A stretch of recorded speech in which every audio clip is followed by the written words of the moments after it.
you an atheist? Yeah. I am an atheist, yeah. I am, yes. I am. So you're not an atheist? No. I'm not. So you're leaning that way because of evolution? Yeah. I don't believe in there's a guy in the sky that lives in the sky. You believe in evolution? Of course I do, yes. Live science says of Darwinian evolution, it can turn dinosaurs into birds, apes into humans, and amphibious mammals into whales.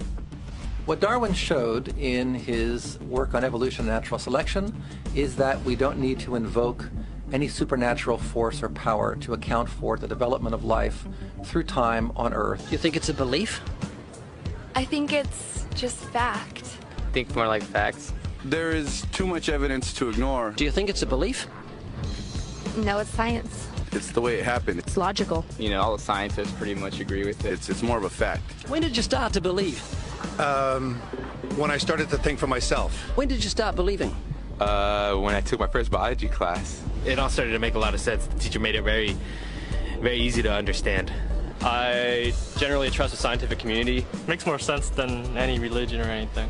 The fossils they found of all the cavemen, the Homo sapiens, dinosaurs, it shows clear evidence. I believe in science. What's your major here at this university? Biology. You're a biology major?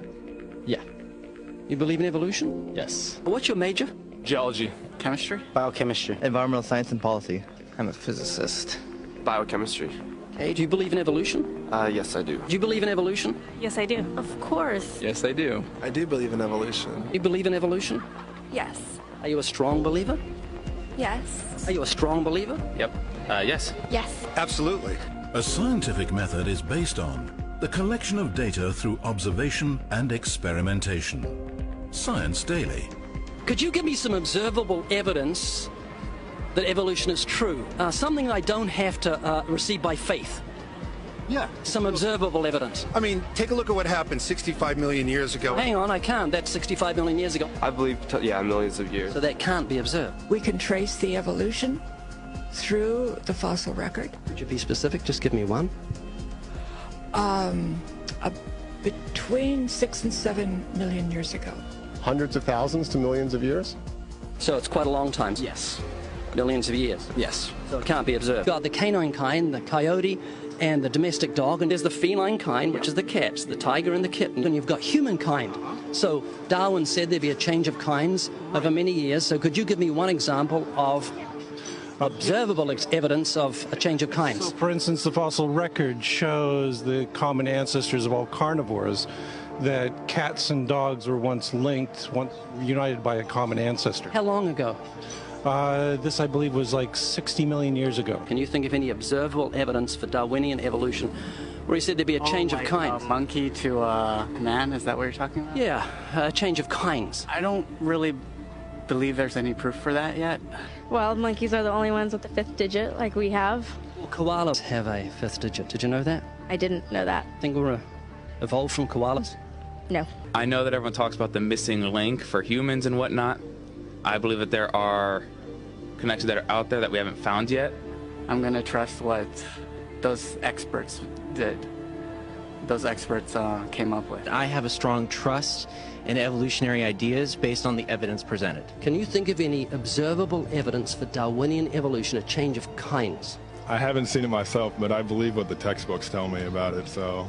You've got faith in the experts? I have faith in the experts, yeah. I guess similar to how religious people have faith that God actually exists, I have faith in the experts knowing what they're talking about. The scientific method must be observable and repeatable.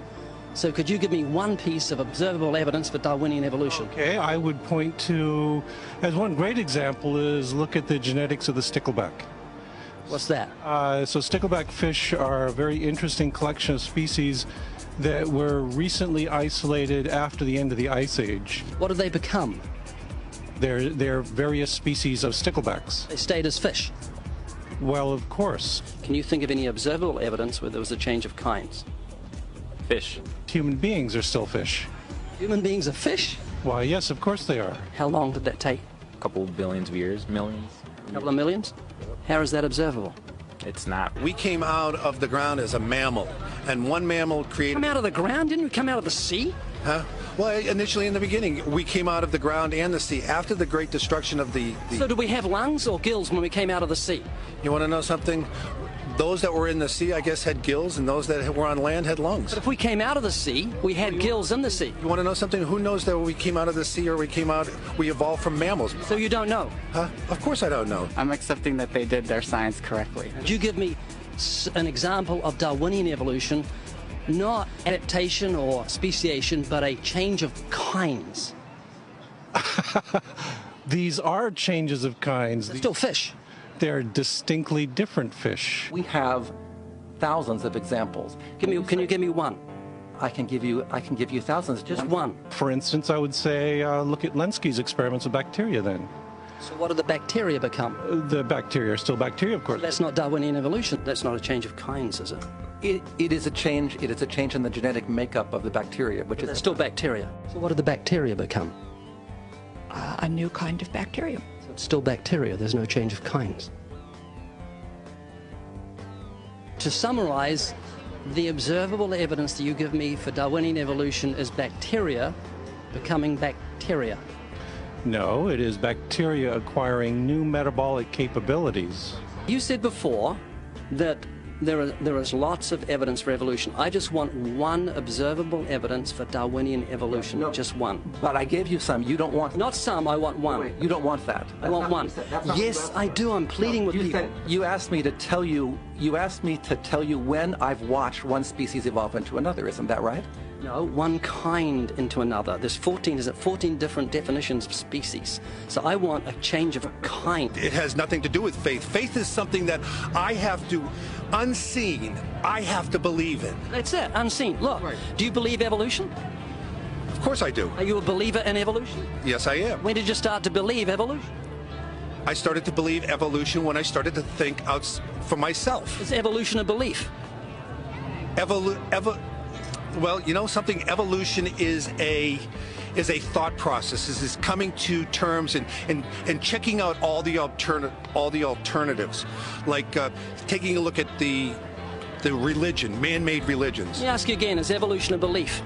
No, evolution is, well, yeah. In a word, yeah, I could say it could be a belief. Give me one instance. Yes, we have an example from a group of birds called Darwin's finches. You take a look at the difference between the finches on the islands that all started out. I mean, that's very, very observable. But that's not Darwinian evolution. There's been no change of kinds. What do the finches become? They become genetically new and anatomically new, recognizably different species. So they're still finches?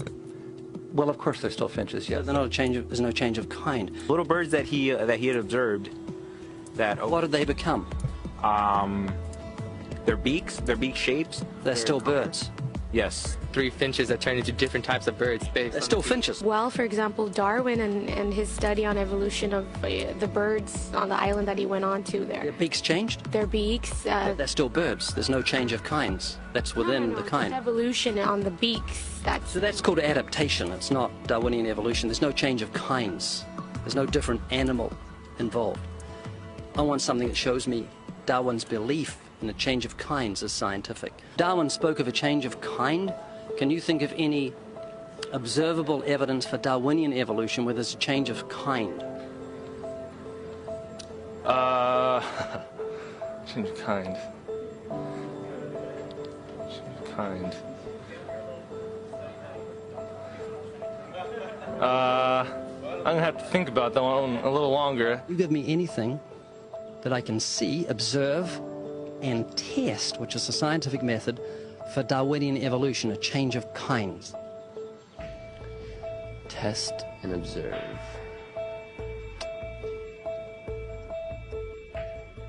Could you give me observable evidence, which is the scientific method for Darwinian evolution, a change of kinds?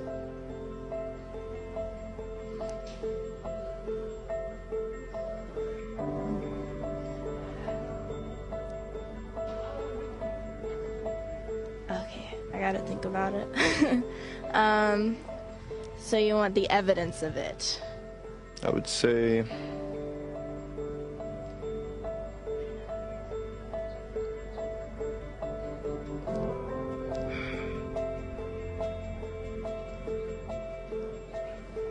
I cannot, I think.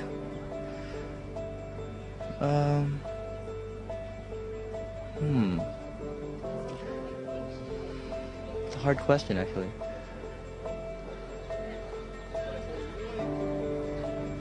Mitochondrial DNA.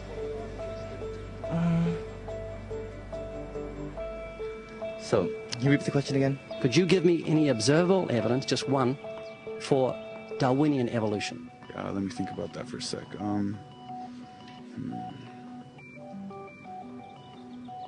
Observable evidence, something where we don't have to exercise faith. Something that can be observed, like the scientific process, observable. That's a good question. That one I'm not quite sure. So you can't think of any observable evidence for evolution? No. How do you know it's true? I'm not sure. So Darwinian evolution is not observable, it's not scientific. I guess so. So it's unscientific, you can't prove it. It's scientific, actually. You could prove it. It could be proven, just... Do it for me. That's hard. That's just too broad of a... It's unobservable, that's why you need millions of years. Yes, exactly. You're trusting the biology majors and the biology professors know what they're talking about, and they can't even give me evidence of a change of kinds. Well, then there isn't one. If they don't give it, then I wouldn't say there was. I just go on what I've seen and what I've learned from class. So you believe? Yeah. You know what that's called? What? Blind faith. Blind faith. Faith is the great cop-out, the great excuse to evade the need to think and evaluate evidence. Richard Dawkins.